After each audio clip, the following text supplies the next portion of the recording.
מכובדי נשיא מדינת ישראל ראובן ריבלין, ברכות על ייזום הכנס החשוב הזה.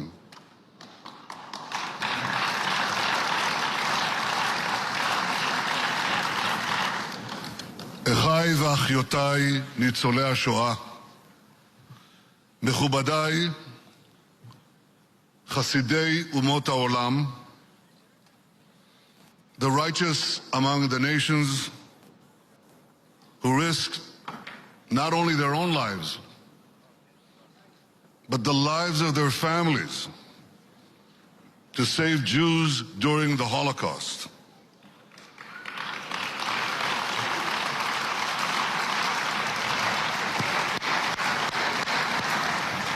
The trees on this hallowed ground of Yad Vashem are a testament to their remarkable, extraordinary courage.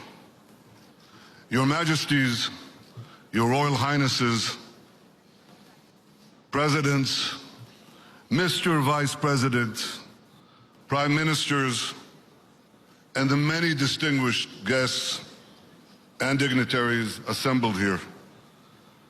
Your presence in Jerusalem honors the memory of the 6 million victims of the Holocaust. Israel and the Jewish people, thank you.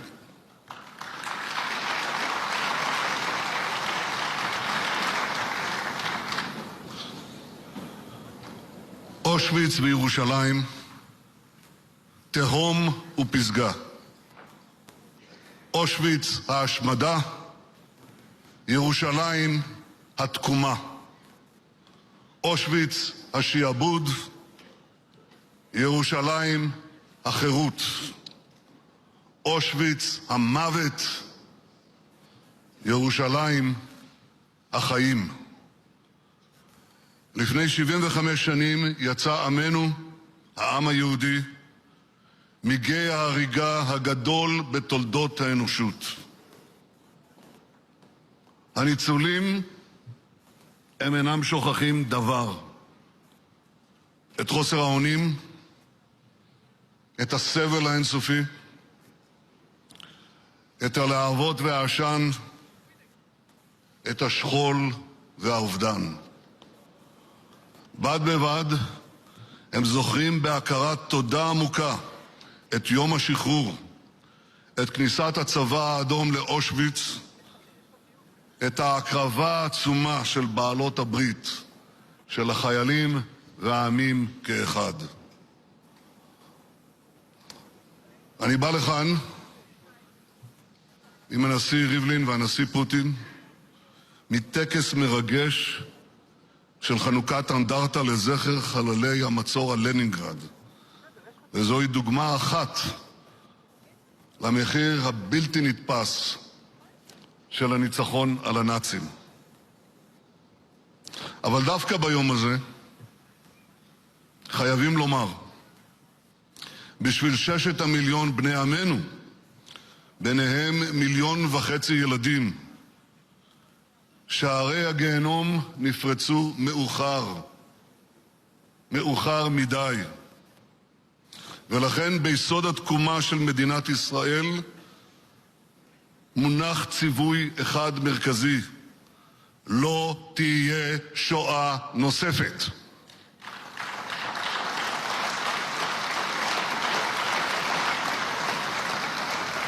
כראש ממשלת ישראל, זוהי המחויבות העליונה שלי. Ladies and gentlemen, Israel is eternally grateful to the immense sacrifice that was made by the allies, by the peoples and the soldiers, to defeat the Nazis and save our common civilization. Without that sacrifice, there would be no survivors today. Yet we also remember that some 80 years ago, when the Jewish people faced annihilation, the world largely turned its back on us, leaving us to the most bitter of fates. For many, Auschwitz is the ultimate symbol of evil. it is certainly that. The tattooed arms of those who passed under its infamous gates, the piles of shoes and eyeglasses seized from the dispossessed in their final moments, the gas chambers in crematoria that turned millions of people into ash. All these bear witness to the horrific depths to which humanity can sink. But for the Jewish people, Auschwitz is more than the ultimate symbol of evil. It is also the ultimate symbol of Jewish powerlessness. It is the culmination of what can happen when our people have no voice, no land, no shield. Today, we have a voice, we have a land, and we have a shield.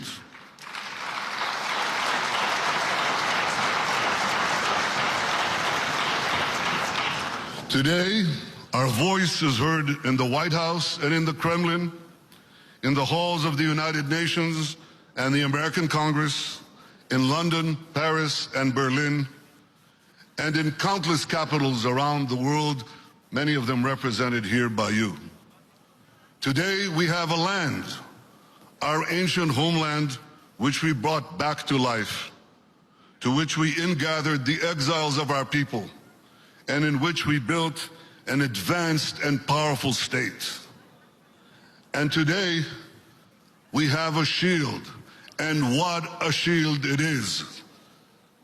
Time after time, the strength of our arms, the courage of our soldiers, and the spirit of our people have prevailed against those who sought to destroy us.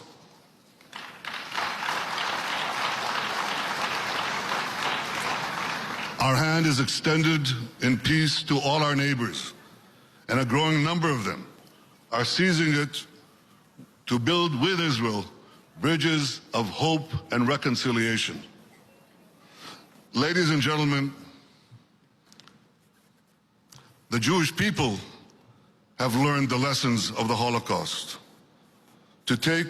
always to take seriously the threats of those who seek our destruction, to confront threats when they are small, and above all, even though we deeply, deeply appreciate the great support of our friends, to always have the power to defend ourselves by ourselves.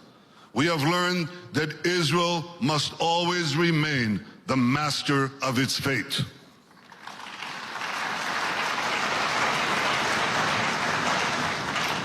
The Jewish state has learned the lessons of the Holocaust, as the world learned the lessons of the Holocaust.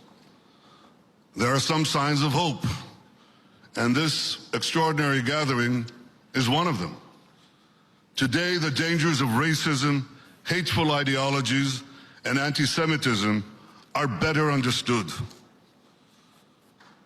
Many recognize a simple truth, that what starts with the hatred of the Jews doesn't end with the Jews. Represented here today are governments that understand that confronting anti-Semitism in all its forms protects their societies as well. And Israel deeply appreciates this. We also appreciate, as many understand, as President Macron said yesterday, that anti-Zionism is merely the latest form of anti-Semitism. These are all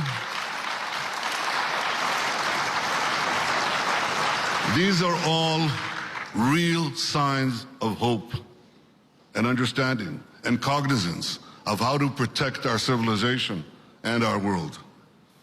And yet I am concerned.